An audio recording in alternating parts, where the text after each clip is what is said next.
Muy buenas, estamos aún de pruebas, ¿vale? ¿Qué pasa, Joan?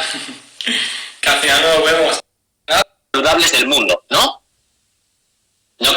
No se puede sacar de la conclusión, porque si hay que comer más, nadie dice come más carne o come... No, come más vegetales, ¿no? Correcto. Ya está, nada más. Primer apunte. Vale, primer apunte. Sé por dónde va. El documental. Por el contrario, sí que se puede extraer una buena deducción, y es que las dietas deportivas también históricamente han tenido una gran parte basada en vegetales. Y esta es una de las cosas que posteriormente profundiza en ellas Cristina Wariner. Yo ya había visto de ella una de sus charlas TED, en la que precisamente hace un repaso de cómo las dietas evolutivas del ser humano, lejos de lo que muchas veces se cree, que nos imaginamos ahí un hombre en una caverna únicamente cazando mamuts o cazando animales de lo que pillaba, sí que tenía una mayor base vegetal de lo que muchas veces nos hace creer el cliché. Eso además tiene mucho sentido, porque aunque fuésemos en el pasado cazadores-recolectores, hay que tener en cuenta que es más fácil recolectar que cazar un animal. De hecho, hay una muy buena reflexión en el vídeo que dice que la mejor arma o el mejor conocimiento que podríamos tener en nuestro pasado no es tanto una lanza afilada, sino el conocimiento de qué plantas eran comestibles y cuáles no eran comestibles. Creo que este punto es muy interesante del vídeo, que acierta en general con esta perspectiva, porque también lo que está haciendo es que incluso toda la gente que sigue la dieta paleolítica o la dieta evolutiva, no hay que olvidar en estos puntos que sigue teniendo un gran protagonismo de alimentos de origen vegetal. Que sí, que puedes comer carne, pescado, huevos dentro de estas dietas, pero recordemos que también tiene una gran base de alimentos vegetales, especialmente verdura. Segunda temática del documental, la parte bioquímica, la parte de nutrición puramente dicha. Aquí el documental sí que tiene bastantes fallos, sobre todo porque mezcla muchas veces churras con merinas. Tenemos en general una línea que parece vincular a veces. Vale, Gonzalo, yo quería hacerte una pregunta, ¿vale? Antes de que se empiece a meter el tema y empieces a meterte tu tema. Como tú eres el experto en ciencia, yo entiendo que para demostrar que algo es verdad, ¿vale? O sea, para decir que algo es verdad en ciencia hay que demostrarlo, ¿no? ¿Correcto? Sí, claro. Pero para decir que algo es falso, ¿también hay que demostrarlo o ahí no hay que demostrar nada? Es que hay varios juegos de palabras, ¿no? Por ejemplo, algo que se suele utilizar y que solemos oír es que, por ejemplo, ahora con lo del coronavirus, ¿no?, que es lo primero que me viene a la cabeza, es que no hay evidencia de que... es que voy a decir una cosa que me van a matar, pero bueno, para que se entienda, es un ejemplo, ¿vale? No hay... Bueno, voy a inventarme otra cosa, porque si no, te aseguro que me van a matar. Entonces, por ejemplo, no hay evidencia de que... No hay un estudio, por ejemplo, de que si te tiras de un helicóptero sin paracaídas, te vas a matar. Vale, eso quiere decir que si no te tiras del helicóptero, o sea, si te tiras del helicóptero y no llevas paracaídas, no te vas a matar, aunque no haya evidencia. No hay estudios randomizados controlados que demuestren que fumar causa cáncer de pulmón. No existe ni uno. Sin embargo, eso quiere decir que el tabaco no causa cáncer de pulmón. Es decir, ahí hay juegos de palabras, ¿no? Que no haya evidencia, la ausencia de evidencia no implica la ausencia de efecto, digámoslo así. Luego, claro, también hay que tener en cuenta una cosa, y es que demostrar algo al 100% con el método científico es totalmente imposible. Es imposible. A lo máximo que podemos aspirar, ¿no? Quizá en microbiología, en bioquímica puede ser, a lo máximo que podemos aspirar en la ciencia de la nutrición es a ir descartando hipótesis nulas.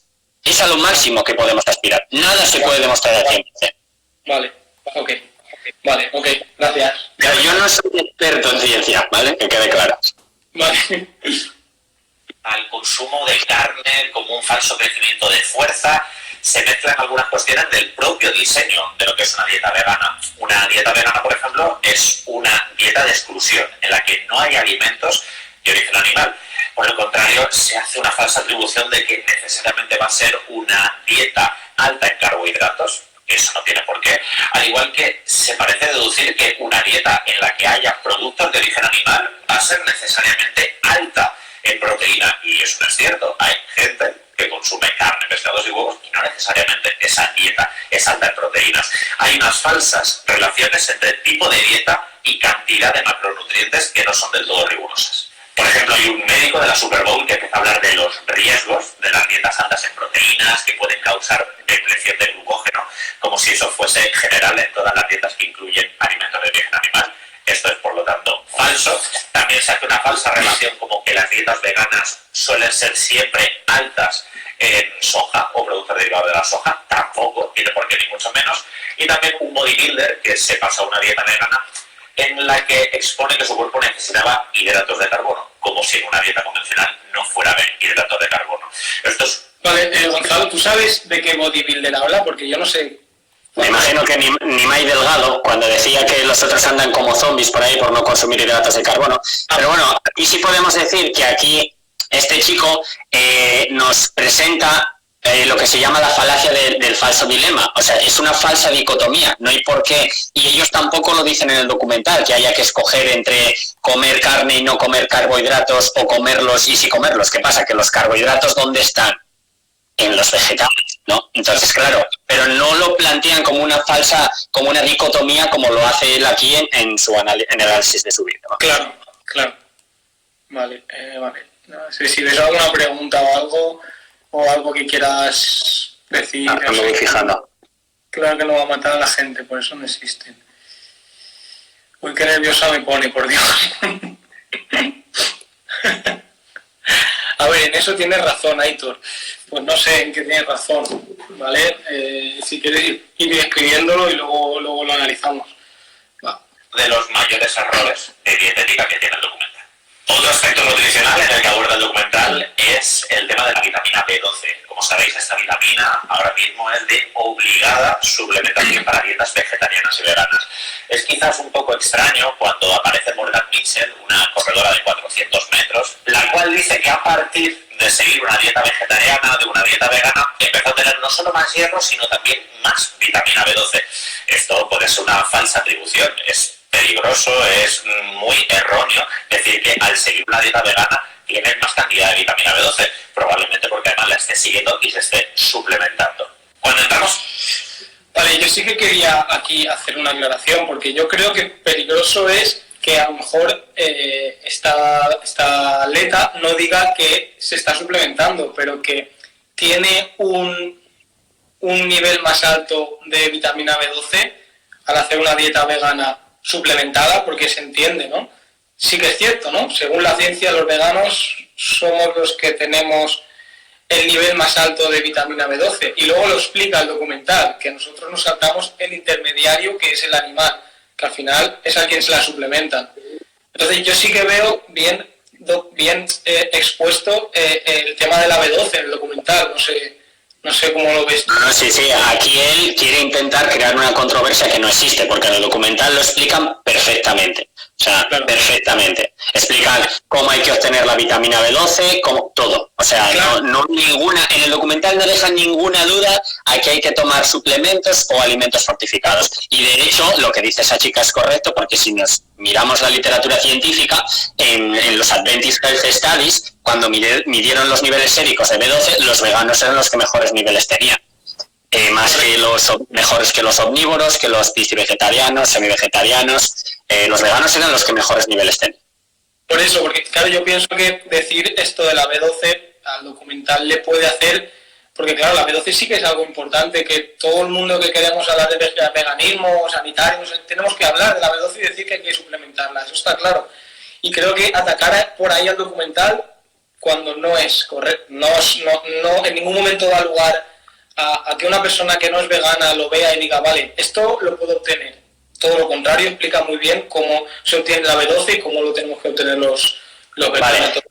Está comentando gente... Ay, perdona, pensé que habías acabado. Perdona. Dime. Los veganos somos... No, que veo que está comentando gente muy buena, ¿eh? Gente que yo sigo, gente que hay por ahí, que estéis atentos a los comentarios porque hay gente muy muy buena. Vale, pues, claro. Comentando, ¿vale? Vale, perfecto. Mira, está ahí el vegano cordobés. Los veganos son inmunes al COVID. Ya te lo dejo a ti, Gonzalo. Venga, pon el vídeo. Pon el vídeo. Es cierto que hace un análisis muy interesante, que sabéis que es un tema muy controvertido. Todavía hay personas que piensan que solo son completas las proteínas de origen animal y no las de origen vegetal. Y aquí acierta al hablar un poco de los aminoácidos, que el origen no importa y que por lo tanto deberíamos atender a la calidad de la proteína biológica completa. Pero mete ya la pata al hacer ejemplos de cantidades y de calidades. Por ejemplo, dice que un plato de lentejas tiene la misma proteína que 3 huevos, cosa que es completamente falsa. Páralo. Sí, vale, perfecto. Yo también. Di, habla. Tú entras en Nutrition Data de la USDA, ¿vale? El Departamento de Agricultura de Estados Unidos, que son la referencia a nivel mundial de valores nutricionales de alimentos. Pones, es que no es difícil, o sea, te lleva 10 segundos, literalmente. Lentils, Claro. mature seed, cook, boil, o sea, cocidas, without salt, y te pone, ¿vale? En una taza de 198 gramos de lentejas cocidas, 17,9 gramos de proteína. Vas al huevo, un huevo, y 6 gramos de proteína. Bien, tampoco es una suma aritmética, ¿eh? No es son 17,9 de las lentejas, que un plato lleva más que una taza, ¿vale? Pero bueno, vamos a dejarlo ahí. Un huevo tiene 6, 3 huevos tendrá, 6 por 3, 18. Coño, las mismas. O sea, es que tampoco está al alcance de todo el mundo. O sea, aquí el que ha hecho el vídeo está mintiendo. No entiendo por qué. Estaría muy bien que lo aclarase a qué se refiere, porque, o sea, los datos están ahí, son inamovibles y cualquiera los puede ver. Eso es. Yo quería también apuntar en este apartado que, bueno, yo lo primero que pensé es, depende de qué plato, porque habla de un plato de lentejas. Si es un plato de los que se come mi hermano, que está por ahí escuchándonos, bueno, no es que tenga más proteína el plato de lentejas, es que triplica la cantidad seguro, porque claro, si tiene, pues depende de la cantidad, será también, ¿no? Y bueno, se refiere a una ración estándar, ¿no? Una taza, digamos, ¿no? Que se mide por tazas. Bueno, me gustaría también eso que lo explicara, ¿no? Vale, hay una persona que ha preguntado aquí, Ida, ¿qué ocurre si no te suplementas con B12? Ocurren cosas muy malas, o sea que hay que suplementarse, ya está. Hay que suplementarse con B12 siempre. La vitamina B12 es un nutriente esencial que no podemos fabricar y que necesitamos para sobrevivir. Entonces, si no la tomas, al final te mueres, que te vas a morir igual, ¿no? Pero bueno, como dice, ¿no? Pues morirte lo más tarde posible, ¿no? Siendo joven. Vale, ok. Y luego cuando señala el tipo de proteína o los tipos de aminoácidos que tienen algunos alimentos de origen vegetal, se limita a decir que las plantas también tienen todos esos aminoácidos. Pero esto es de alguna manera incorrecto, porque cuando valoramos el valor biológico de una proteína, no solo vemos si ese alimento tiene todos los aminoácidos, sino también en qué cantidad cada uno de ellos. De ese modo, hace, por ejemplo, en el documental, recursos gráficos en los que se muestra que la proteína vegetal siempre es completa, sacando fotos de vegetales, que por ejemplo no son fuentes de proteína, es de alguna forma incorrecto, erróneo y puede alimentar mucho la confusión. Ya sabéis que cuando hablamos de origen vegetal y proteína, nuestras referencias siempre son las legumbres. No podemos poner al lado lechuga, calabacín, lentejas y garbanzos. Nada que ver. Y es también en este tema del proteico en el que el documental cae en una de sus mayores contradicciones. Por un lado, nos está diciendo que no importa el origen de la proteína, que lo importante son los aminoácidos, que si los tomas del origen vegetal vas a poder tener una proteína completa, lo cual es cierto, pero luego más adelante sigue avanzando el documental y cae en una contradicción enorme, porque nos empieza a decir que la proteína animal per se es peligrosa y va a hacer que dentro de nuestro cuerpo haya reacciones inflamatorias. Y habla de la proteína per se, no de los alimentos que la contienen. ¿Tú quieres decir algo, Gonzalo? Sí, claro, sí. Claro, Sí. Vale. No existe controversia en el documental. Esto a lo mejor es que él se lió al ver el documental, que puede pasarle a cualquiera porque todos somos seres humanos, ¿no? Pero no existe controversia. De hecho, lo que él dice puede sonar a priori, tiene mucho sentido, puede sonar muy lógico, ¿no? ¿Por qué son peores o dicen que son peores las proteínas de origen animal? Porque van en un paquete, como son la carne, los huevos, ¿no? O productos animales que son peores que los productos vegetales para la salud humana. Pero no es así, no es así, porque existen estudios de aislados de proteína, donde, por ejemplo, en la función renal se ve que en esos estudios la proteína láctea es mucho más perjudicial aislada para la función renal que la proteína de soja, ¿vale? La proteína láctea, como él bien acaba de decir, y se ha visto en estudios de intervención, estudios que no son estudios observacionales, que entra la interpretación, no, se ha visto en estudios de intervención que la proteína animal aislada por sí misma desencadena un proceso inflamatorio en los riñones, ¿vale? Que ya sabemos lo que ocurre con la inflamación crónica. Una inflamación aguda, bueno, todavía, pero una inflamación crónica, cuando tú desayunas productos animales, leche, comes carne y cenas pescado, pues ya sabemos lo que eso puede conllevar, ¿no? La típica inflamación crónica. Después, ya la proteína en sí no tiene nada que ver por el perfil de aminoácidos. Las proteínas animales suelen contener más cantidad de aminoácidos azufrados. La restricción en metionina, que es una vía avalada por la ciencia para alargar la esperanza de vida, es imposible llevarla a cabo con una dieta que contenga productos animales, precisamente porque en esos productos animales hay mucha más carga de metionina, leucina, aminoácidos azufrados. Entonces es imposible, no es lo mismo, la proteína no es lo mismo.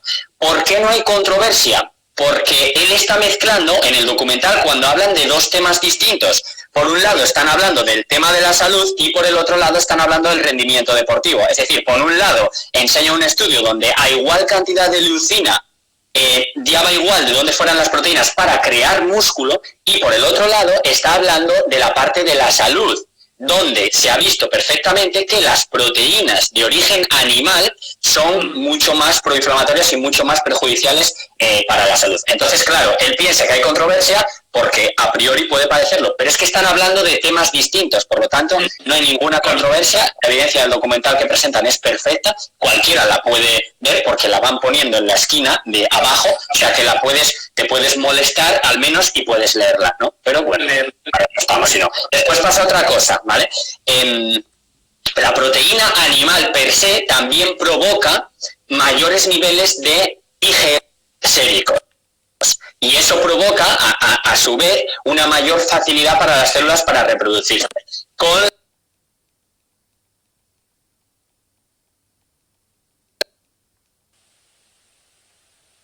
Tremendo, ¿no? Por eso, bueno, como veremos. Y eso lo provocan las proteínas aisladas, sin ir dentro de la carne, sin llevar el colesterol, las grasas saturadas, el hierro, hemo. No, la proteína aislada. O sea que no hay ninguna controversia en el documental en ese aspecto. Sí, claro. Nada, yo simplemente... Vale, alguien ha preguntado que si vamos a colgar el vídeo en YouTube. Yo sí que lo quiero colgar. Si no se pasa de una hora, sí que lo colgaré. Lo colgaré y Gonzalo a lo mejor si quiere también lo puede colgar. ¿Vale? Y luego sí. Alguien ha preguntado si las legumbres no tienen mucha metionina. No. Las legumbres no tienen mucha metionina. De hecho, la legumbre es un alimento perfecto para llevar a cabo la restricción en metionina.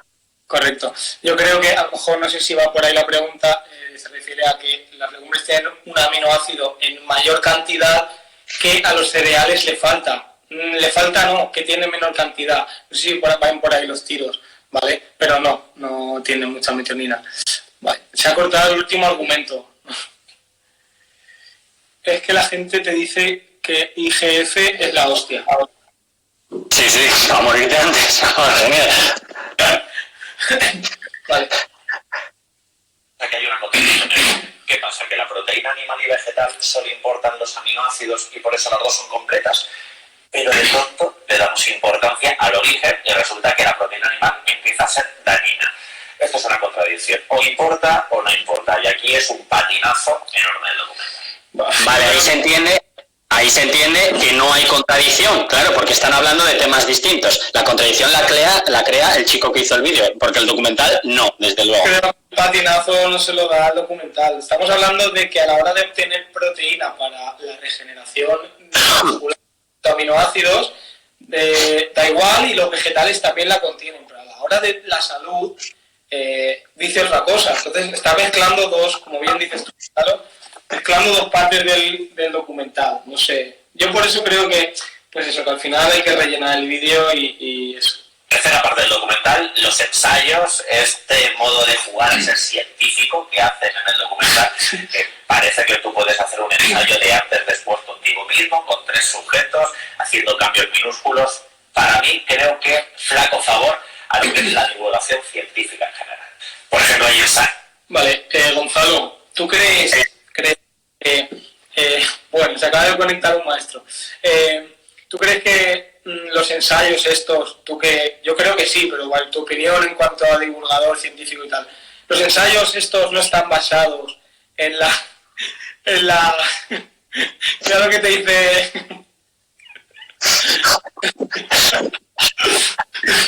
¿Ves? Vale. Me voy a poner la gorra al final, tío.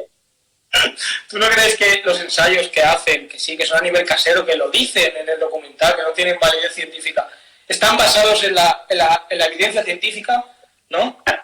Es que eso es muy importante. Claro. Eso es muy importante. O sea, un miembro del Colegio Americano de Medicina del Estilo de Vida, en las entrevistas que le hicieron, porque toda la evidencia que hay en el documental fue toda aportada por el Colegio Americano de Medicina del Estilo de Vida, que esta gente se piensa que lo hicieron 4 frikis y son la gente que más entiende de evidencia del estilo de vida del mundo. Pero bueno, él explicaba y decía, a ver, con esos experimentos ya sabíamos lo que iba a pasar, sí, se sabe perfectamente. Y eso lo hablé ayer en el directo del coronavirus. Una de las cosas más fascinantes y maravillosas que nos da la ciencia es la capacidad de predecir lo que va a pasar, de predecir los fenómenos que van a ocurrir a raíz de unas variables, ¿no? De cómo se conectan unas variables con otras. Ellos lo sabían perfectamente. Si es que esos experimentos, porque son experimentos, no son ensayos, y en el documental cada vez que hacen uno, dicen perfectamente, esto no tiene ninguna validez científica, es un experimento, pero es muy curioso. Y es cierto, porque el experimento del que va a hablar ahora, que vamos a hablar un poquito de ello, te lo puedes hacer en casa. Te lo puedes hacer en casa si no les crees. Te lo puedes coger tú un kit y hacértelo en casa. Claro. Y sabes lo que va a pasar. Vale. ¿Sabes lo que va a pasar? Porque hay una cantidad de evidencia detrás que claro, yo no sé cómo la gente se atreve a decir que no hay. Madre de Dios, yo no sé cómo se atreven a salir en medios de comunicación diciendo estas cosas, pero bueno, nada. A mí me gustaría para la gente decir que no ha visto el documental de Game Changers, que está todo lo que sale y lo que dice está basado en la evidencia científica robusta y sólida. Creo yo. Vamos, Gonzalo cree también eso, que es el experto en ciencia. Se da de contar un día con carne a unos sujetos y al día siguiente burritos vegetales y pretenden que veamos grandes cambios. De hecho, acaban mostrando diferencias muy visuales, como un análisis en plasma de cómo son los lípidos. What you eat immediately before an athletic endeavor really can have major impact on how you perform. Vamos a ver, un poco de recapitulación. No puede ser que tengamos metaanálisis y estudios a largo plazo durante un mes con miles de sujetos y después de ver dentro de una dieta cambios bioquímicos para que dentro de un único día 3 sujetos y por tomarte un burrito de carne o un burrito vegetal puedan ver cambios tan drásticos. Además, siempre con una parte muy alarmista, muy visual. Aquí lo que estamos haciendo es una parte de sensacionalismo que está exacerbando algunos resultados que son por completo irreal. La nutrición, la dietética no funciona así. Pensad la cantidad mínima, el impacto mínimo que va a tener un ingrediente en una comida en un solo día como para que podamos ver cambios tan perjudiciales. Esto es del todo irreal. Sí, hombre. Sí, vale, tú te vas a extender mucho. A mí me gustaría decir que a lo mejor no sabe o no que la enfermedad cardiovascular, el infarto, ¿no? Tenemos un cardiólogo en la sala. Se ha demostrado que puede ser una enfermedad postpandreal, ¿no? Corrígeme si me equivoco. ¿Yo? Sí, claro. Sí, la terogénesis, digamos, sí que se ha descrito como un fenómeno postprandial, claro. Sí, o sea, lo que hace es postprandial, claro, ¿qué pasa? Que al final, si lo postprandial son 3 veces al día, el día entero es prandial, ¿sabes? O sea, no hay postprandial que valga. Vale, eso sí. Perfecto. Ok, vale, ya, dale caña. Vale, nada. Bueno, a ver, yo he intentado buscar la evidencia que él dice, cuando él habla ya de metaanálisis y cita evidencia científica, debería, que es lo que yo voy a hacer después cuando lo cuelgue en YouTube, voy a poner las referencias, ¿no? Le voy a poner las referencias porque no sé a qué se refiere. O sea, digamos que en el estudio de las enfermedades cardiovasculares existe lo que se llama la reología. La reología estudia la viscosidad de la sangre, ¿vale? Y cómo afecta la comida a la viscosidad de la sangre. Vale. No hay ninguna duda. Es que no existe tampoco, por eso no sé a qué narices se refiere, porque los mejores estudios, pero ya desde antes de que nosotros naciésemos, o sea, esto no son cosas nuevas de ahora, del mes pasado, no, estudios que yo he visto de 1980, o sea, estudios que, clarísimo, se ve perfectamente cómo una comida con grasas animales aumenta tremendamente la viscosidad de la sangre, algo que está directamente relacionado, como bien has dicho, con las enfermedades cardiovasculares. No hay duda, tampoco hay duda de que cuando cambias esa comida que lleva productos animales por comida vegetal, esa viscosidad desaparece totalmente. Y eso se ve en estudios de metabólicos de custodia, perfectamente diseñados, controlados. Es que no hay ninguna duda. O sea, con una sola comida. Es lo que hablaba, o sea, cuando este miembro del Colegio Americano de Medicina del Estilo de Vida le preguntaban, decía, es que eso te lo puedes hacer tú en casa y lo vas a ver. La evidencia es clara y cristalina en ese aspecto. Claro, sí. Luego aparte, perdón, pensé que ibas a decir algo. Sí. Vale. Luego aparte, también hay que tener en cuenta otra cosa. Y es que también se sabe perfectamente que una comida alta en grasas animales, que eso lo explican perfectamente en el documental, paraliza las arterias, literalmente, durante horas, ¿vale? Con lo cual restringe el flujo sanguíneo hacia el objetivo, músculos en este caso, ¿no? Que están hablando de rendimiento deportivo. Si restringes el flujo sanguíneo, que eso se ha visto también perfectamente, restringes la llegada de oxígeno y de nutrientes que son muy importantes. También se ha visto en estudios de intervención, ¿no? Controlados, que ese efecto con comidas basadas en vegetales no ocurre. Las arterias son totalmente libres de dilatarse y de llevar mucho más flujo sanguíneo. Y es lo que explican ahí. Muchos deportistas, y esto es una parte importantísima de la ciencia de la nutrición que hay que conocer sí o sí. Muchos deportistas se pasan cuando se hacen veganos, notan automáticamente un aumento del rendimiento. Eso no puede ser puede ser debido al efecto placebo, puede ser debido a muchas cosas. Lo que más estudiado está es que es debido precisamente a que las arterias vuelven a tener esa capacidad de dilatarse. Entonces, lógicamente, notan un aumento del rendimiento y eso lo dicen todos y cada uno de los deportistas. A los que les preguntes, cuando se hacen veganos pasa eso. Y eso está apoyado por literatura científica también súper importante en la reversión de anginas de pecho inestables. En un hospital en Estados Unidos empezaron a haber evidencia emergente sobre las dietas basadas en plantas, la dieta vegana y tal, y cogieron a una serie de pacientes que llegaban seguidos con angina de pecho, y uno de ellos, recuerdo, con infarto agudo de miocardio, y les preguntaban, a ver, ¿qué prefieres? Estamos haciendo un estudio científico, les hacían, ¿no?, el reporte ético y esto, les comunicaban lo que iban a hacer. ¿Qué prefieres? ¿Que te abramos el pecho, tratamientos invasivos, fármacos o tal, o adherirte a una dieta vegana? Bien, 4 se adhirieron a una dieta vegana. 4 personas que literalmente no podían dar 20 pasos seguidos sin asfixiarse y sin morirse de dolor en el pecho, ¿no? Bien, esas personas automáticamente, al ponerse en una dieta vegana, y esto es de los años 70, ¿vale? Automáticamente al ponerse una dieta vegana mejoraban. Algunos de ellos a los 2 meses estaban haciendo senderismo por ahí y no podían dar 20 pasos. Y lo único que habían cambiado había sido la dieta, ¿no? Y así 4 casos, pero 4 casos que los ves y dices, mi madre, claro, las series de casos no tienen validez científica, digamos, para aplicar nada de la sociedad, ¿no?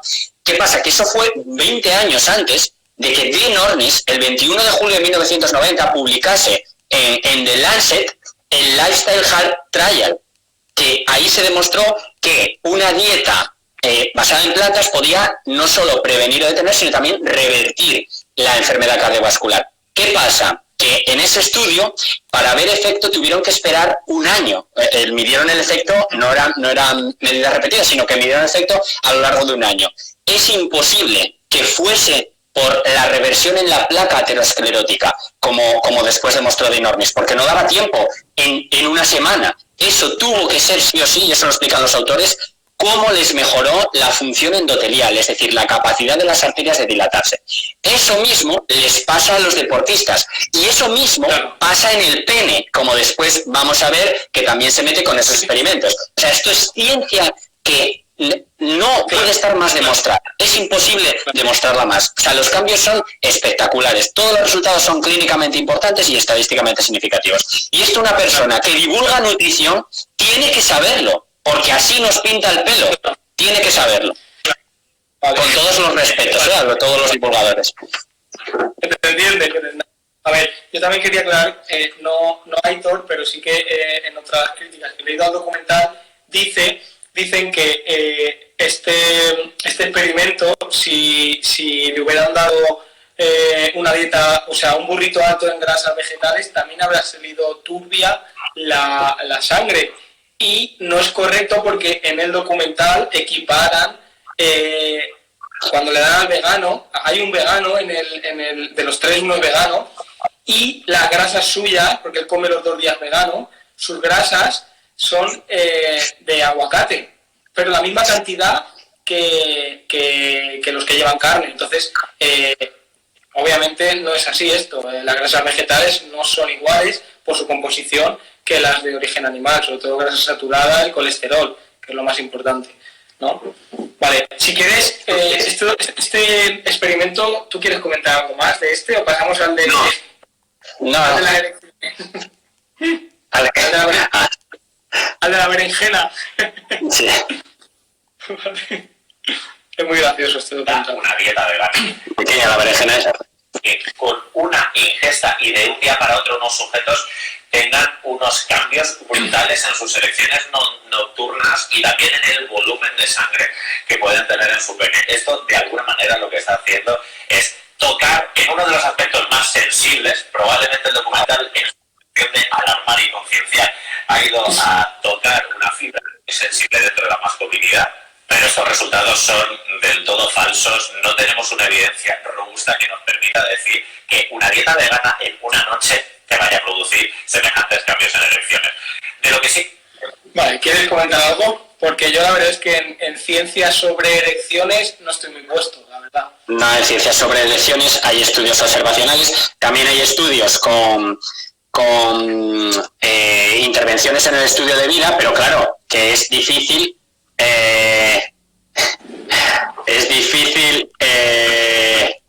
separar lo que hace el deporte y tal, como él va a decir después bien, se ve una correlación clara en el índice de masa corporal, ¿no? Cuanto más obesa es la persona, pues peor función eréctil, digamos, ¿no?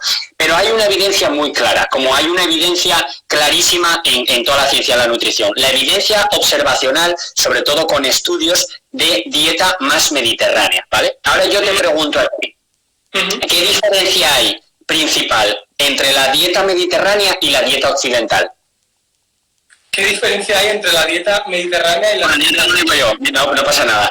La diferencia está en la cantidad de alimentos vegetales integrales que se comen en una dieta y en otra. Es decir, en la evidencia epidemiológica de las disfunciones eréctiles se ve lo mismo que se ve en toda la ciencia de la nutrición. Cuantos más alimentos vegetales integrales, mejor. Mejor para el pene, mejor para el cerebro, mejor para todo. No nos podemos olvidar que al final el mecanismo que están proponiendo el documental es exactamente el mismo que el de los músculos. El pene es un órgano, en algunos casos gigante, ¿no? Que tiene mucha vascularidad, ¿vale?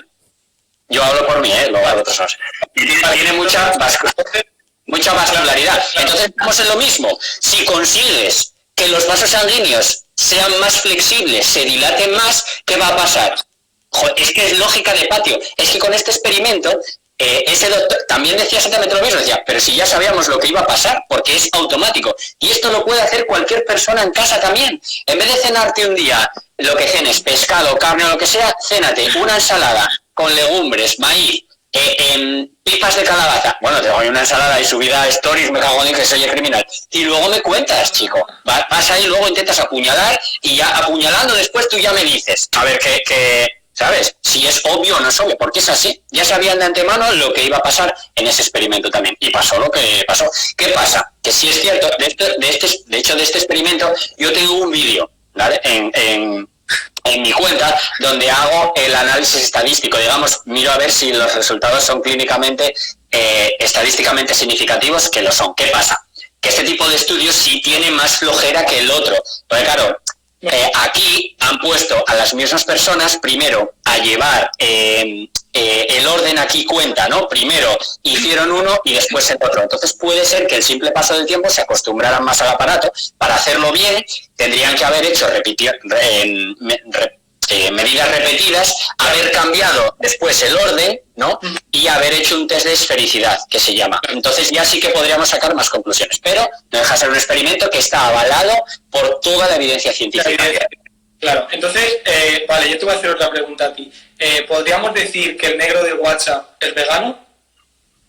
Como el negro de WhatsApp sea vegano, se desmaya, tío, cada vez que Cuando se ve burrito, ¿no? se le corta la digestión, como tenga un evento duro, ¿sabes? Para él iba a ser muy dura la situación. Vale. Tenemos estudios y una evidencia bastante robusta es que una dieta basada en vegetales puede ayudar a que tengas... Vale, aquí dice lo de que tú has comentado, de que al reducir el índice de masa corporal, reducir la grasa, sí que se pueden aumentar las erecciones, pero bueno, él lo atribuye a esto, posiblemente sea esto, pero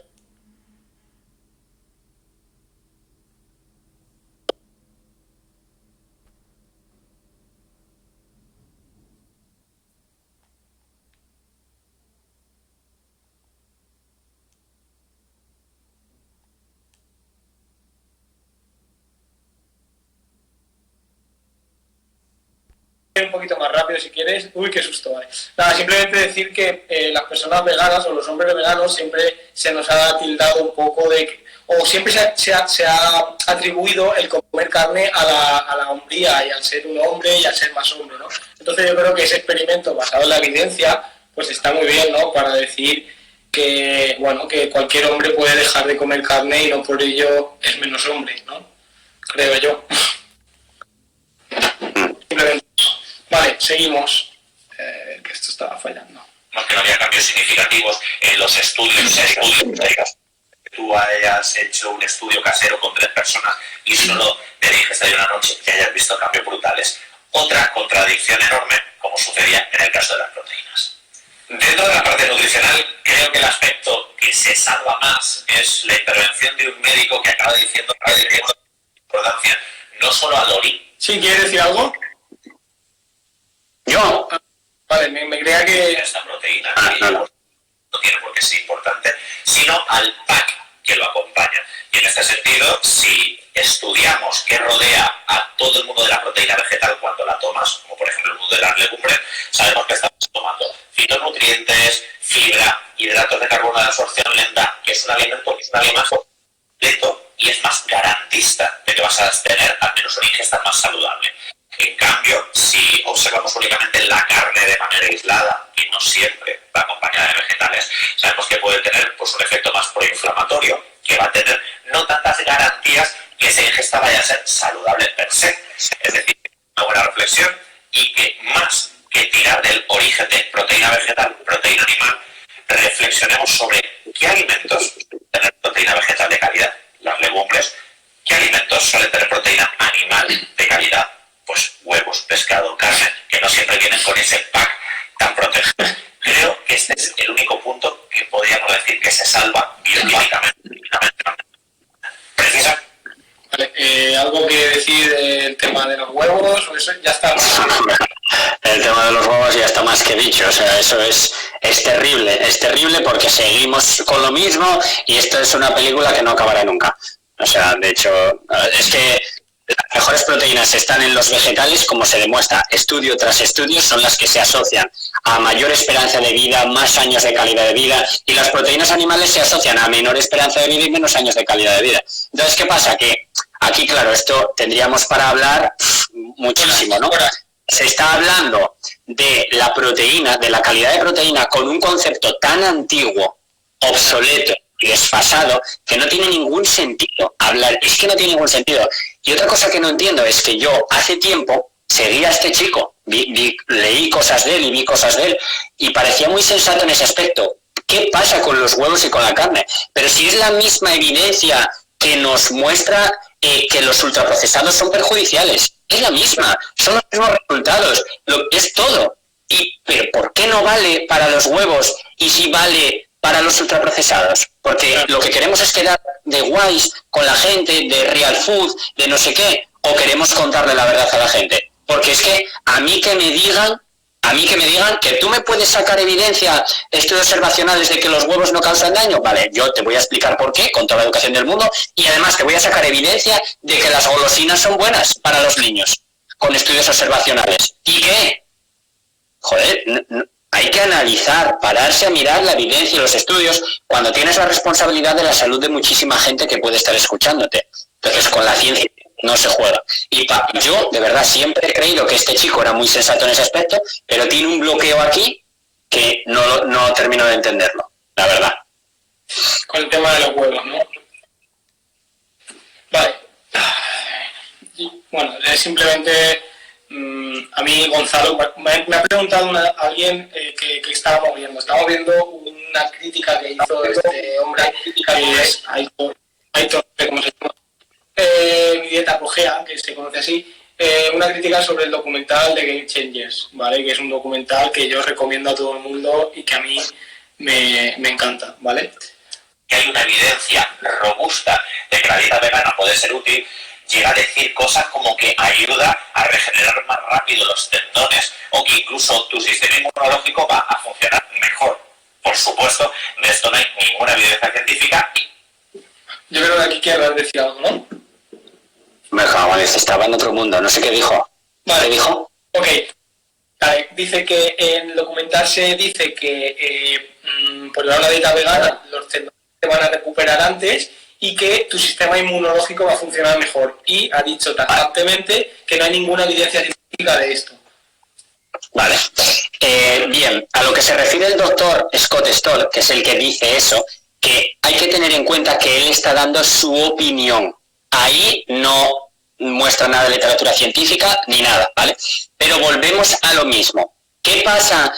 ¿Cuál es una clave para que los tejidos, tejido conectivo, el que sea, se recupere antes? Que yo no soy experto en esto, pero bueno, eso lo dicen en los estudios de esto, ¿no? De flujo sanguíneo.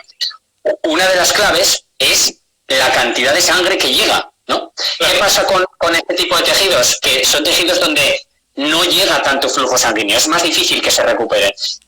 Lo primero es que lo que ya hemos visto con la función de dilatación de las arterias, llega más sangre, llega más flujo sanguíneo, llega más nutrientes, llega más proteína, llega más oxígeno, es lógico que se vaya a recuperar antes, aunque no haya estudios que lo demuestren, ¿vale? Es lógico. Luego, por otra parte, también se ha visto que algunos fitonutrientes de las plantas, lógicamente fitonutrientes, ¿no? Nutrientes de las plantas, exclusivos de las plantas, polifenoles, son capaces tanto de crear nuevos vasos sanguíneos como de bloquear vasos sanguíneos que alimentan a tumores, ¿vale? Tienen esa selección, claro. Son estudios lógicamente no concluyentes, ¿vale? Esto es muy difícil de demostrar y de hacer, pero puede ser cierto, que es lo que dice el doctor Scott Stoll, tiene toda la lógica del mundo y puede ser así. Ya. Okay.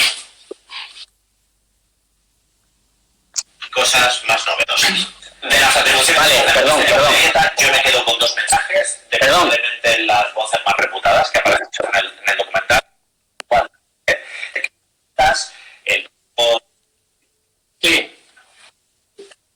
Sí.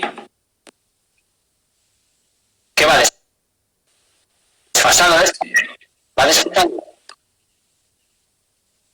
Te lo dije hace un rato eso. Bueno, nada, que decía que lo del sistema inmunológico, la evidencia que hay, que dice que no hay evidencia, la veremos el otro día, ¿no? El sábado dijimos que hacemos otro directo. Correcto. Vale, perfecto. pues Vale. evidencia que hay. Vale, la clave de la recuperación es la glicina, prolina y lisina, aminoácidos formadores de tropocolágeno. Vale, me gustaría comentar que realmente no hay evidencia en ese sentido. Vale, pues nada, como comenta aquí, ha comentado Gonzalo ya esto, lo de la evidencia sobre la recuperación. A ver, realmente lo que comenta Paulo Folch Fisio son que le llegan la aportación y lisina. Al fin y al cabo, entran más nutrientes, la recuperación se puede dar de mejor manera y más rápida, vamos, entiendo yo. ¿Vale? No sé si hay evidencia o no. Vale, vamos a este tío. Claro, yo digo lo que he visto en los estudios en este aspecto, ¿no? Claro, vale. Y vitamina C coenzima. Vale, esto ya es bioquímica que... Alimentación vegano, este tipo de dieta, la deberíamos tener en consideración para muchas situaciones. Para rendimiento deportivo, también para prevenir enfermedades cardiovasculares. Espera, dale para atrás. Vale. ¿No salía Walter Willett? ¿Hablaba de Walter Willett antes? Sí. Ah, pues dale para atrás. Por favor. Os cuento la de referencia de hierro. Y sabéis que esto está entrando un poco en cuestión. Tenemos cosas viejunas y cosas más novedosas. De las atribuciones que se hacen a este tipo de dieta, yo me quedo con dos mensajes de probablemente las voces más reputadas que aparecen en el documental. La primera es de Walter Willett, que dice que quizás el tipo de alimentación vegano, este tipo de dieta, la deberíamos tener en consideración para muchas situaciones, para rendimiento deportivo, también para prevenir enfermedades cardiovasculares o para el manejo de algunas de ellas. Creo que esto... Vale. Sí, aquí hay que parar, aquí hay que decir alguna cosa, porque yo me gustaría apuntar que si la enfermedad cardiovascular es una de las principales muertes del mundo moderno y la dieta vegana sirve para prevenir eso, es de cajón que la dieta vegana se puede dar, se debería de dar y recomendar dieta vegana integral a toda la población en general, ¿no? Vale.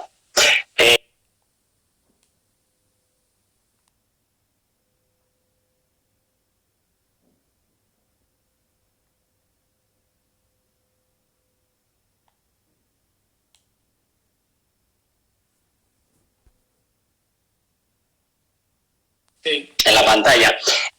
Ha sido durante 40 años el director del Departamento de Nutrición de Harvard, es el investigador en nutrición con mayor índice H del mundo. El índice H o índice de Hirsch se utiliza para medir la calidad y el impacto del trabajo de un científico a lo largo de su carrera, ¿no?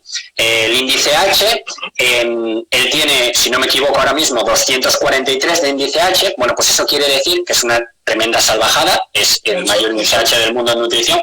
Quiere decir que ha publicado al menos 243 artículos que han sido citados al menos 243 veces, ¿no? O sea, su trabajo tiene una calidad increíble, ha sido citado innumerables veces y podemos decir, sin miedo a equivocarnos, que es el investigador en nutrición más importante de toda la historia, ¿no? Bien, Walter Willett en el documental explica perfectamente lo que dije yo antes, ¿vale? Los aminoácidos provenientes, no los productos, no, los aminoácidos provenientes de productos animales provocan la estimulación en la multiplicación celular, con lo cual eso está relacionado con la cantidad sérica de IGF-1, ¿no?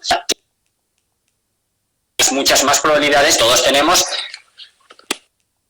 o la mayoría de personas de los que estamos aquí tenemos tumores subyacentes, ¿no? Entonces, claro, acelerar el proceso de crecimiento, pues That's